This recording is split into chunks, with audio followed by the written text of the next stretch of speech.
This the kingpin, alright? And he the man. You get the other dude's king, you got the game. Alright, what about them little bald-headed bitches right there? Alright, these right here, these are the pawns. They like the soldiers. So how do you get to be the king? It ain't like that. See, the king, stay the king.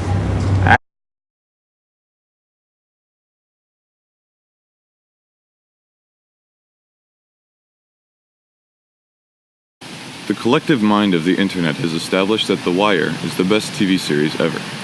The claim is obviously based in subjectivity, but glowing reviews by prominent critics and a myriad of praise since the show's inception explain the passionate stance that viewers have adopted. You may ask what makes this gritty cop drama such an exemplary feat in filmmaking. What makes it more visceral and believable than a show like Law & Order? Why do fans get so attached to characters whom are so different from themselves and are almost certainly doomed by the screenplay?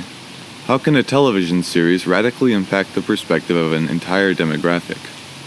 The Wire, and more specifically the first season, mixes brilliant literature, impeccable acting performances, and stark realism in setting to explore the police force, politics, poverty, and the drug trade of post-20th century Baltimore.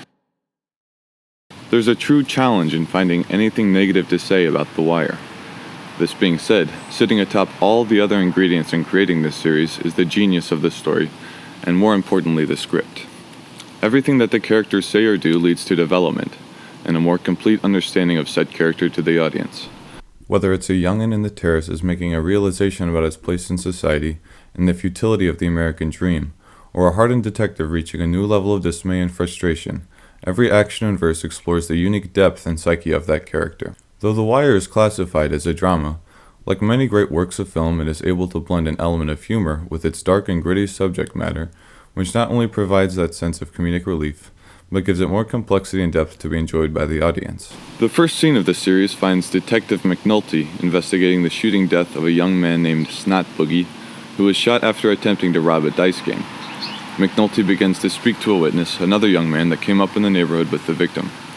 This scene acts as a microcosm for one of the major themes of The Wire: the hypocrisy and twisted logic that forms through the levels of bureaucracy and the amorphous social constructs that have the potential to bring a society to its knees. This theme affects most institutions that are dissected and criticized, like the police force, politics, and even the drug trade. While the screenplay acts as the meat and potatoes of The Wire, and that it is the most densely dramatic and socially conscious of each facet of the work, it would be so much less effective if it weren't for the countless shining performances provided by the actors. Every street cop, detective, drug dealer, judge, and citizen is played first and foremost as a human, as opposed to a caricature or a cliché. As a result, there are no stereotypical heroic protagonists with some tragic flaw they must overcome, just like there are no wholly evil antagonists with agendas of destruction and power. The mixture of pain, confusion, desperation, and fear that share a common denominator with poverty, systemic racism, and unadulterated apathy are not only palpable, but profoundly affecting as a result of the acting performances. While I am hard-pressed to compare my situation and security to that experienced by many of the characters, I can still relate to their raw emotion and sympathize with the victims in every corner of society. Idris Elba, who has since played roles including Nelson Mandela in Long Walk to Freedom and the titular badass Luther in the acclaimed BBC drama, is one of the frontrunners to succeed Daniel Craig in the role of James Bond. He has undoubtedly enjoyed his great deal of success because of the tour de force he provided in his role as Stringer Bell, a peddler turned empire runner turned legitimate entrepreneur. Michael B. Jordan, who has recently starred in films like Fruitvale Station, Fantastic Four, and will soon appear along Sylvester Stallone in a boxing film titled Creed, got his acting start in The Wire, in which his character's innocence and conscience is turned on its head by the unfolding events. Of course, when the acting is so consistently incredible across the board, the directors and editors should be given their due credit as well. Another crucial component of The Wire is the realism in setting. It can be considered a period piece because every detail of the setting is historically accurate and even comes alive to influence the work. Though good portions of the series were not actually filmed in Baltimore, for which we have the then Governor of Maryland to thank, no streetlight, payphone, car model, or even article of clothing is out of place. The realism provided by the setting goes on to accentuate the realism in human portrayal and the validity of the critique en masse. In a sense, the setting is a character in itself. The Wire provides a realistic environment that doesn't solely act as a backdrop for the narrative, but has the tendency to interact with the characters, and as a result, drive the plot.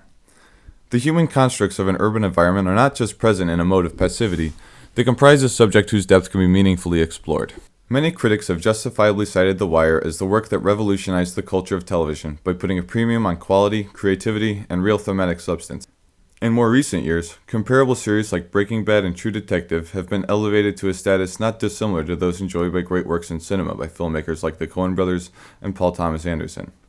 The Wire, and more specifically the first season, mixes brilliant literature, impeccable acting performance, and stark realism and setting to explore the police force, politics, poverty, and the drug trade of post-20th century Baltimore. This combination presents a caliber of art that has the power to move the soul and change the perspective of an entire audience. It is an essential presence in the achievements of filmmaking, and should be watched as soon as possible.